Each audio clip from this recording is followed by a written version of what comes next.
Man, you know, I got to tell you this. I don't know if I could do that anymore.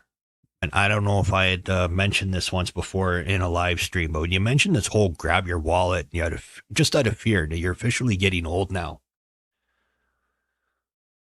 Yeah, talk about that. But it's been now, no shit, it's going to be about 10 years since it happened.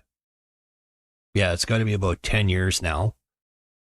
But I was walking down the street in the morning heading to a buddy's place, and I had my phone going and I had headphones in and they were wired in. I wasn't paying a whole lot of attention walking down the street, and all of a sudden I felt some hands in my pocket and a couple on my back, and I kind of started to turn, and these two guys slammed me up against the fence beside the sidewalk to somebody's house trying to grab my stuff.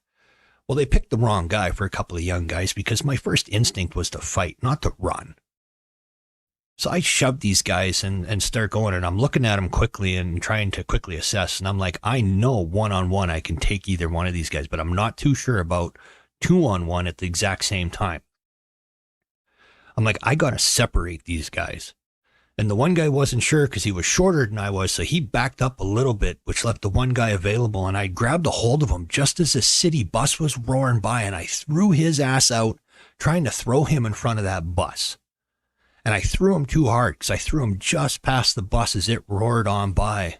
But he wouldn't come near me to get my hands on him again after that. And I kept going with the other guys, and we're big time heading down the street, going on. And then I'm just like, that's it. Let's go. They got me mad. I was rocking. I was now like going at them. And they decided finally to walk away and leave.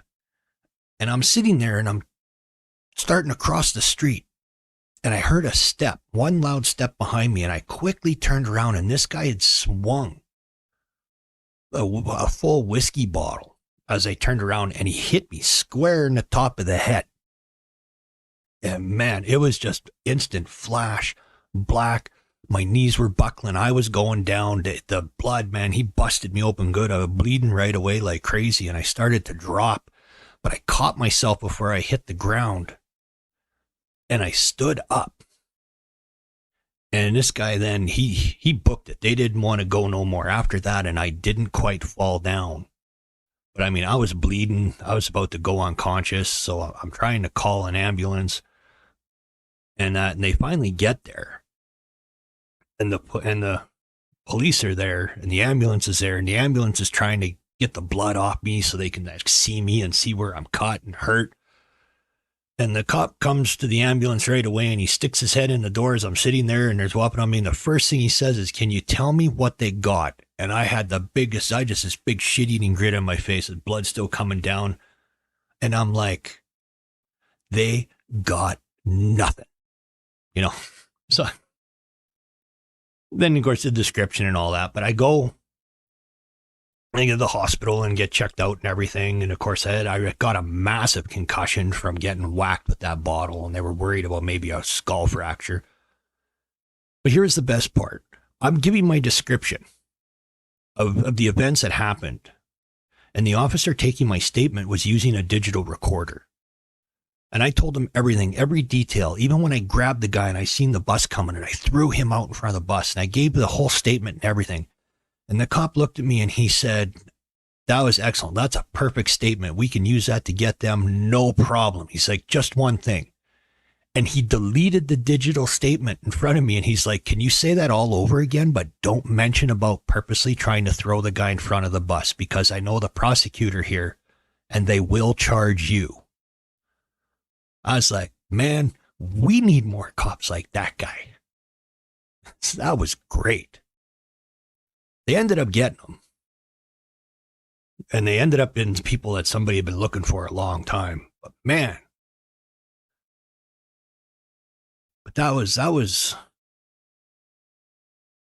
crazy.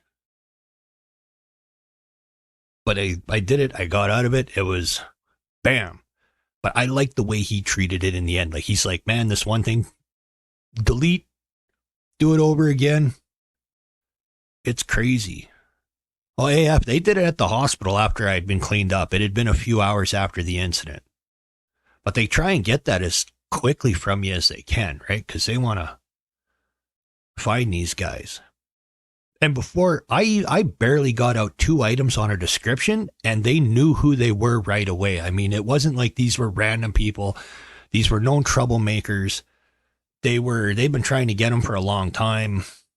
They weren't even supposed to be here, if you know what I mean when I'm saying that. It's before all the nonsense at the border now, but they weren't even supposed to be here anymore. They were supposed to have been removed years before, but, they let them out and decide not to report. But it was, it worked. That was just wild.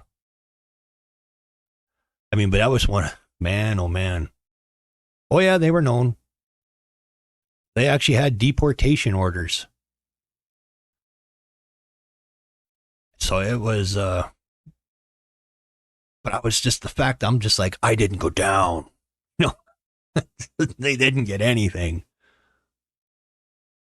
But did you get some people that sit there and say, oh, belly up and give them whatever they want and don't fight back? And I'm just like, that's not me. I can still go a couple rounds. I mean, I wasn't quite 40. I was 38, 39 then, so a little better than I am now. I got a few extra pounds on me now, but that just means more weight behind me when I throw a punch. The young thugs don't exactly intimidate me. Especially now, it's really hard to take somebody seriously when they're trying to do that and they're wearing like skinny jeans and a tight pink shirt and their hair is 4 colors and they got 27 piercings in their face and they're like trying to rob you for your wallet. I'm like, I'm sorry. It's been a long time since I've seen an episode of Bozo the Clown.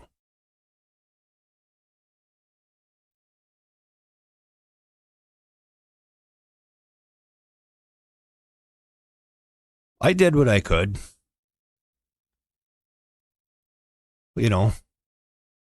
Had to do a little street fighting growing up. So confidence in myself. More like I would have to say the thing of it when it comes to it is the fact that I wasn't scared of getting hit. Like I know, I knew from experience that I don't have a glass jaw. I don't black out easy. So I wasn't worried about getting hit, but it was the still numbers thing because a lot of people will say, oh no, I could take 2 guys at once, but no, when it comes right down to it, you don't know. I'm pretty darn sure I could have done it, 1-on-1, they weren't a match, but 2-on-1, it only takes the one guy to get behind you and get a lucky shot.